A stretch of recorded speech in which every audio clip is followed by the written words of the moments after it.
talking about the adaptive immune system, one of the things I hope you guys can appreciate, Morgan, is, right, those kind of touch points that we were hitting on where the innate and the adaptive immune system are interacting. No, that wasn't as, it worked earlier. Ajax, it was working until you made me stop the recording. Okay.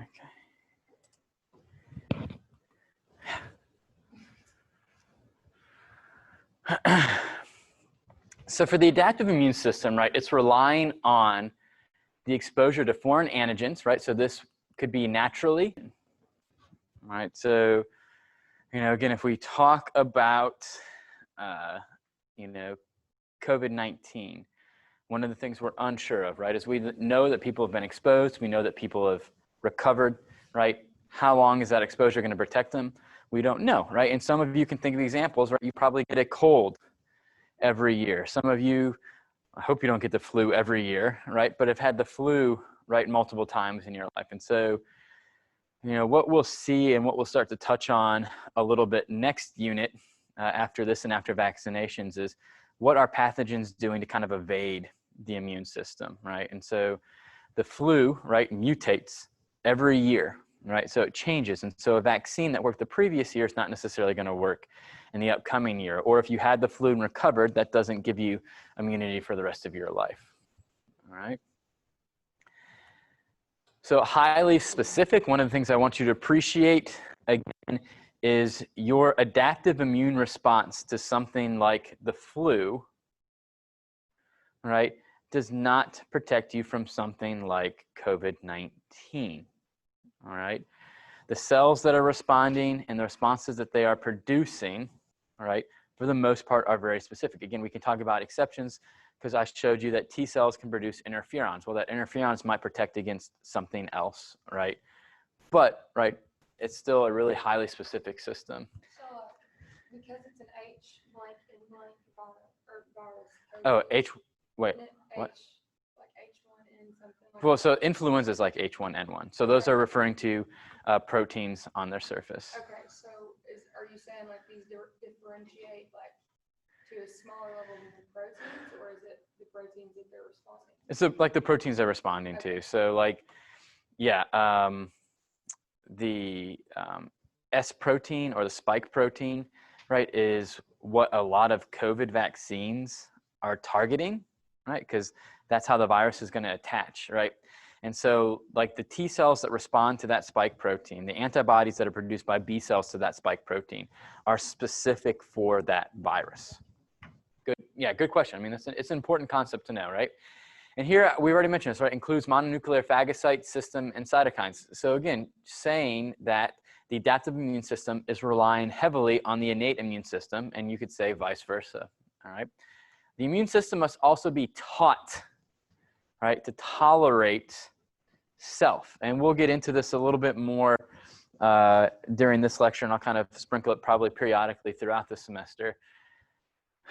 But again, Jenna was mentioning, right, you have your normal microbiome. Well, you guys are actually both mentioning your normal microbiome, right, in healthy patients. And then Jennifer was talking about her magic healing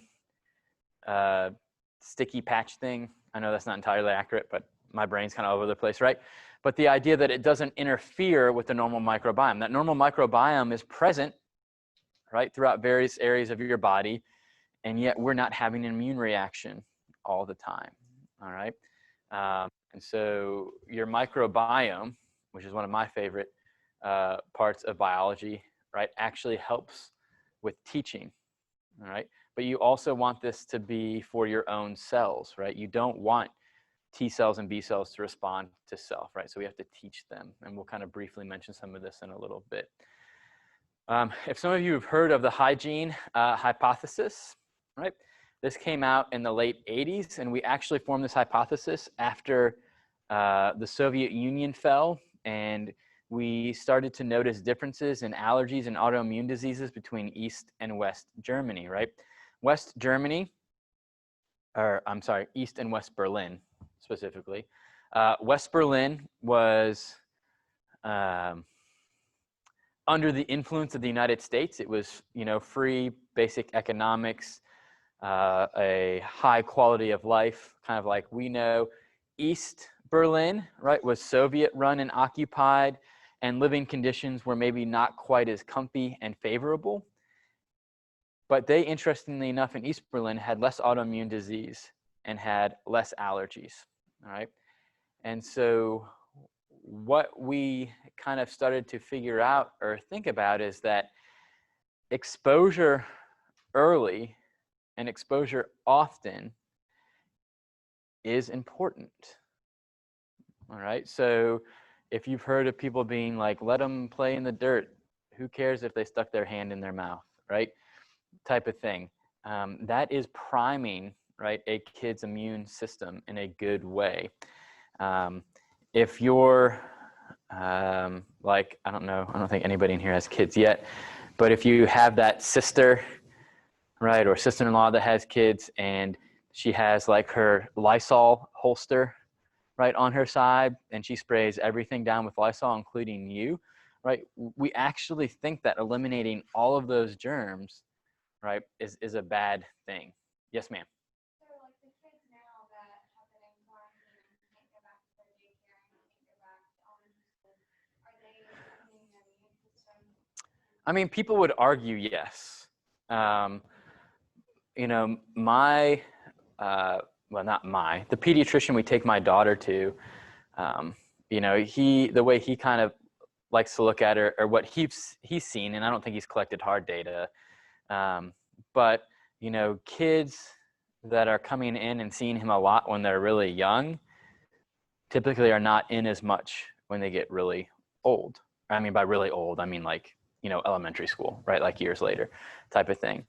And, but then he's like, kids that aren't coming in as often or aren't getting sick or getting that exposure maybe at daycare end up having more issues, right? Or getting sick later in life, right? In elementary school and middle school. And so, I mean, there is evidence that definitely would point towards that. Now, what we don't know during the pandemic is, it's been 6 months. And so is that 6 months? Well, I say 6 months now, I don't know how long it's going to go on, depending on how old they are, right? Are they able to overcome that time lapse? We just don't know, but it's an interesting theory. And I can almost guarantee you that someone will, be looking at that, years down the road. Hey, we're kids that were 2 years old during the pandemic, right? And weren't in daycare for this amount of time. When they're 15, are we seeing interesting things in them? Jada? So what about allergies? I've heard that the same idea could be linked to allergies. Yeah, it's the same basic concept, right? Because allergies is basically an inflammatory response that's generated against something that's actually not pathogenic. And so again, unscientifically, I'd say that the immune system's tweaking out in both cases. And so the same basic principle applies to allergies because you're responding to something that you shouldn't. Autoimmune disease, you're responding to something that you shouldn't. And so, that exposure that you miss early is just has bad effects down the road, right? And things like peanut butter, which I'm sure we know someone that has a peanut allergy, they've become a lot more common. And again, this is maybe one of the theories that people have, but pediatricians now are recommending kind of early exposure to peanut butter to test out to see if you have that allergy. And what you don't necessarily want is, and peanut allergies can be really bad, but you don't want a kid that's 15 that's maybe never been exposed to peanut butter, because then you definitely might have, right, kind of pushed towards a peanut allergy, right? So yes, allergies, autoimmune diseases, we can totally group it up in the same kind of group. So just a really quick look, right? And again, dendritic cell, that innate link, but you guys know other innate links, right, that you could probably mention to me, hopefully. You see that? Can you see? Alyssa, can you tell the people on Zoom that I'm winking? All right. Hopefully you know other links. Now I'm starting to like lose my ability to wink here. So you see dendritic cells, right, linked with T helper cells, and then you see B cells over here. We'll talk about this more. Macrophages, right, which are part of the innate immune system, are great at activating B cells. I'll go over that with you. Right, upon activation, you have proliferation and differentiation, right? So they are targeting, like Blair and I were talking about, very specific pathogens. Again, we'll go over this in more detail. This is where you also generate memory, all right? So you have cells that don't attack. They just kind of take a step back and get ready for the next infection so that you can respond quickly, right? And then we can neutralize pathogens in a number of ways, right? B cells are producing antibodies, right? Helper T cells are going to help to activate macrophages. And then cytotoxic T cells, right, are going to actually destroy an infected cell. And again, we're going to talk about all of these in more detail. Can I ask a question? You may ask a question. Where does like autoimmune diseases come into play? Is this the system that it does? So yeah, so here, how about this? Because like you could take me down a rabbit hole really quick here. No. So we're going to get into briefly B cell and T cell education. So after that, if you don't satisfied, or that would be a good time to kind of bring it back up. Deal? All right.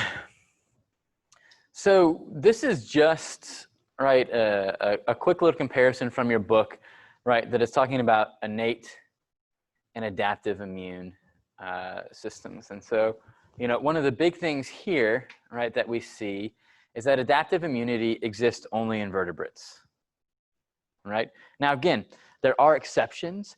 And when we get a little farther into the semester, I'll point out some defense mechanisms that pathogens have that do resemble an innate immune system, right?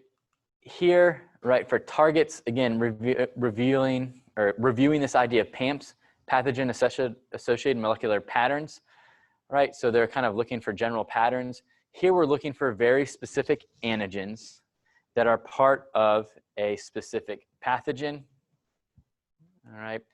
Again, we talked about the pathogen recognition receptors and kind of the inflammatory, the immune response that can be generated upon activation or recognition via those receptors. Here we have T cells and B cells, right? We'll talk about what they're doing specifically. You already have a hint of that, right? Innate immunity is present on almost all cells. Adaptive immunity is only going to be occurring via these lymphocytes, primarily T cells and B cells. All right. And then we'll talk about this idea, right? And here you can see, you know, Blair's question will kind of come up a lot more, right? Is when we have problems with T cells and B cells, that's going to be when we have an autoimmune issue. And as far as distinguishing between host with the innate immune system, right? Your cells should not have these molecular patterns on them because you are not a pathogen. And so hopefully the innate immune system doesn't respond to you. All right, this is a super simple graph, but I think, right, it kind of delivers a very powerful message, right? And so, you know, what happens when we start to remove certain aspects or branches of the immune system, all right? So here, right, you have duration of infection, right? It can be any time that you want, right? It's a little ambiguous on purpose. Number of microorganisms, right, or the amount of pathogen present. And so here you see this red line, all right? And this is lacking innate immunity only. Why would, based on what you know, tell them I'm winking again, Alyssa. Based on what you know, why would the amount of pathogens, I mean, basically just get out of control if you lack the innate immune system, but you still have your T cells and your B cells? Holmes. First line. Okay, so it's the first line, right? And so you haven't done anything to slow down, right, that initial infection. Good. What else?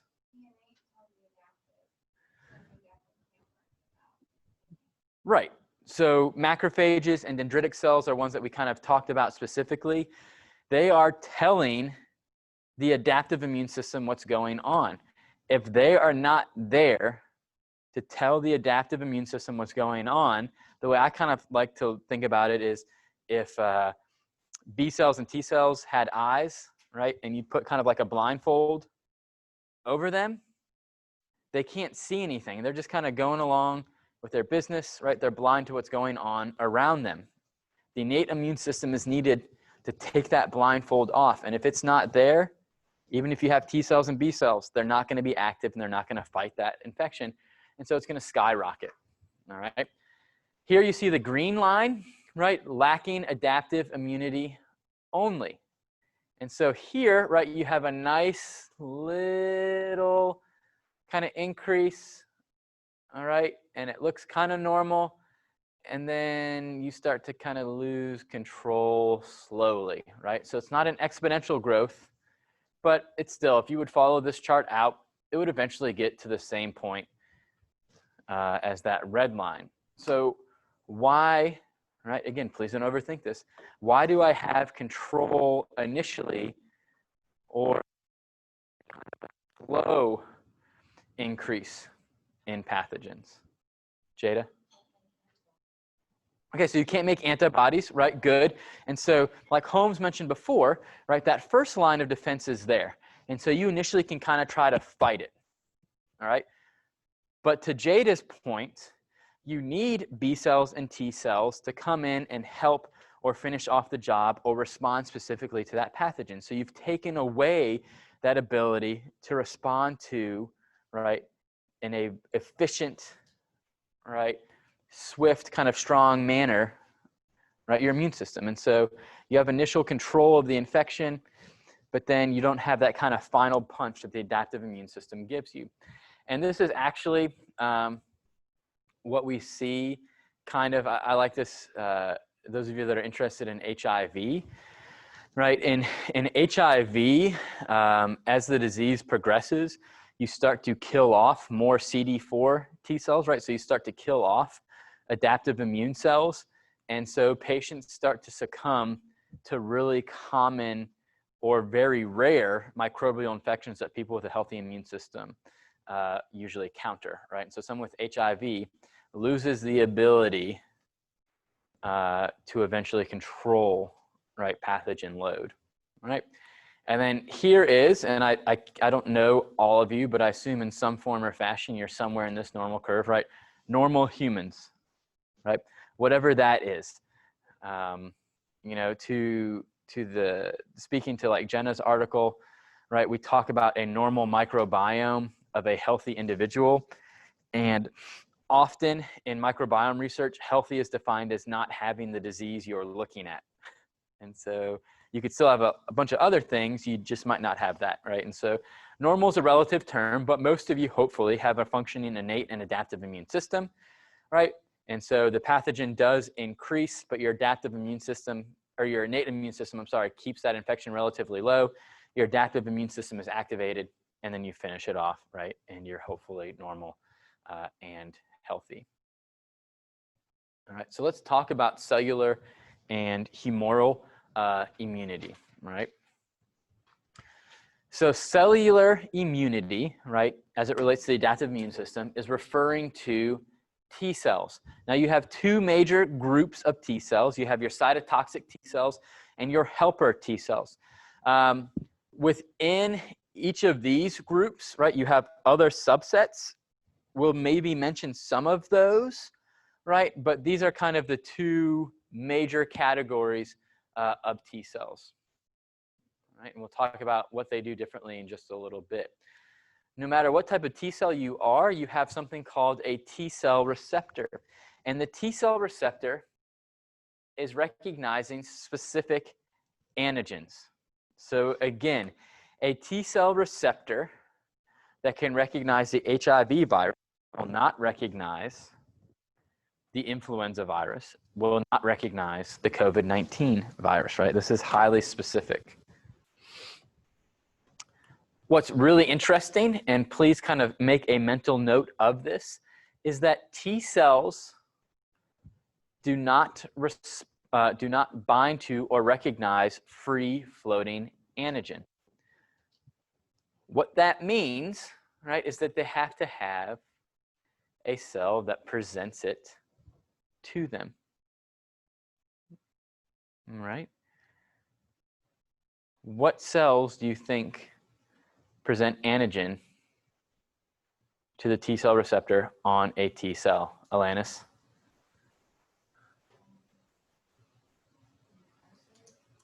A phagocyte, right? Give me like some specific phagocytes.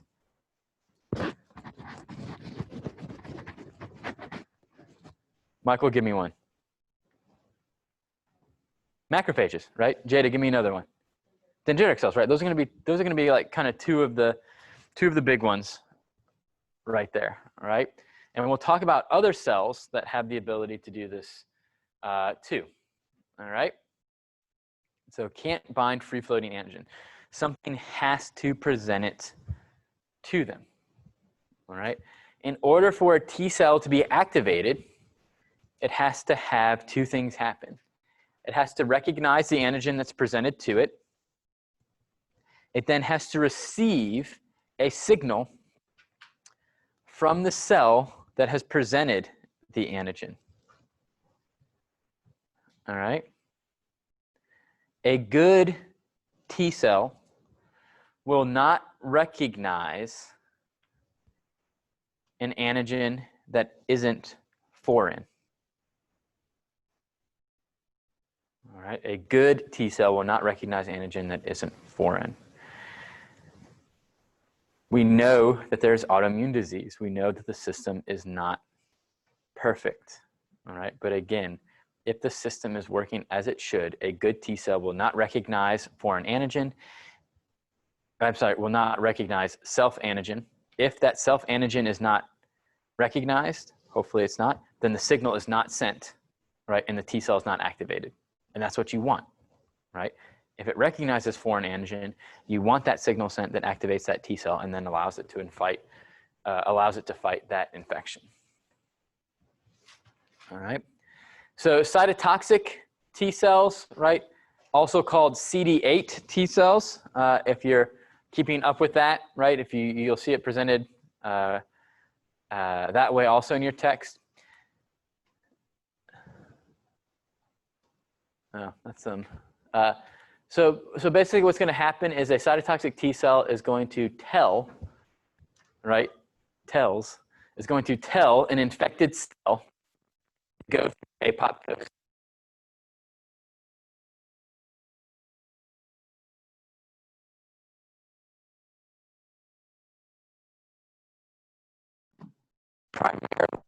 Primarily, right? And there are other things they do, but primarily respond to viral infections. All right. So a virus, and we'll talk about this more next unit, right? A virus takes over a host cell and uses cellular machinery to make copies of itself. And so one of the ways to control a viral infection is to kill the cell that's infected. All right. Again, after an infection, some of these cells become memory cells, right? So this is setting up the idea of immunity and why vaccines work. You also have T helper cells, right? These are helping to activate B cells and macrophages, right? They can also induce, right, or activate cytotoxic T cells. And like cytotoxic T cells, some T helpers become memory cells, all right? And so when you get immunized, you hopefully will have memory B cells, memory T cells, well, okay, memory B cells and then memory T helper cells and memory cytotoxic T cells, all right? So cells that have seen and responded, right, are produced during a response to an infection. And so the next time that pathogen appears, they respond really, really quickly. And that's why you don't get sick, or if you do get sick, it's a much milder form of infection. One of the groups that we'll kind of mention occasionally, but not too much, right, is if you remember we talked about those M2 suppressor macrophages. You also have T regulatory cells, right, also called Tregs, not Tregs, right, Tregs. And these actually suppress immune activation, okay? And again, this can be a good thing, right? You want to kind of control or pull in an immune response so that it doesn't start, or so that it doesn't damage, right, a bunch of self-tissue, all right? What we do know, right, is that in some autoimmune diseases, right, type 1 diabetes being one that's special to my heart, is that patients that have autoimmune diseases a lot of times will have dysfunctional or lower than normal levels of T regulatory cells. And so they can't control the adaptive immune system as well as someone that has a normal immune system.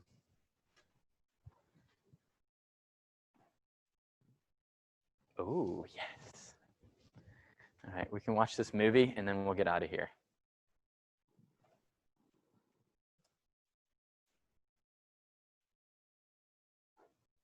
Is it doing something?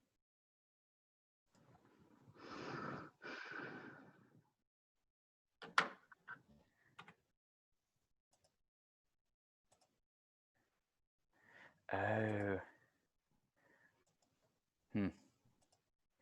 So although my microphone allows me to interact with the class, it makes the movie watching hard. All right, we're going to skip that movie. I'm sure I'm much more entertaining anyway. So let's talk about B cells quickly, and then I'll kick you out of here. All right? So B cells, right, are part of something called humoral immunity. So you have cellular immunity, you have humoral immunity. Those of you that like, I don't know, old school medicine, right, you've heard about the different humors, right, which are basically different body fluids and things like that. And so this is basically immunity that can flow through your blood, right? So when you produce antibodies, right, those antibodies can be secreted into your blood, they can be secreted into other bodily fluids. And so that's where we get the name humoral immunity. Right? B cells, like T cells, and we'll talk about this activation event, right, need to recognize antigen in order to do their job. And B cells form two major groups: plasma cells, which are the B cells that produce antibodies. Again, we'll talk about these a little bit more. And just like the T cells, right, some of them will become memory cells, getting ready to fight future infections, right? So I put that down here, right? Make sure those plasma, those plasma cells are the ones that are producing antibodies. B cells, like T cells, have a specific receptor. But in this case, this is an important distinction, right? B cell receptors on the surface of B cells, which is basically a membrane-bound version of an antibody. If you don't know what an antibody looks like, you'll see that here in just a second. But these B cell receptors are able to bind free-floating antigen. Right? A T cell needs something presented to it. A B cell can actually recognize that antigen without something there to present to it. Now, there still is an important step of regulation, because even if a B cell receptor binds free-floating antigen, it is still going to require, right, a help signal from a T helper cell, all right?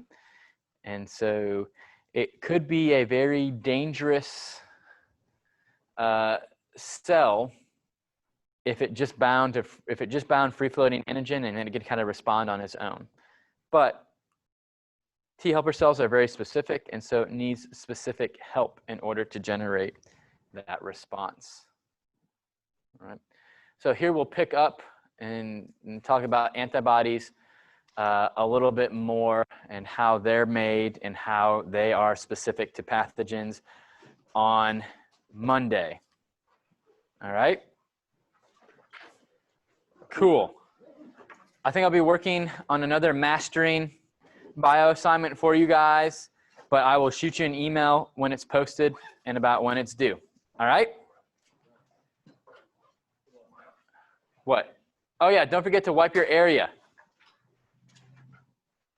Please.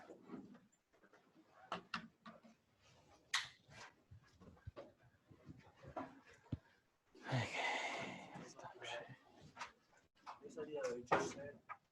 T cell needs something to present the antigen to it. I'm trying to leave.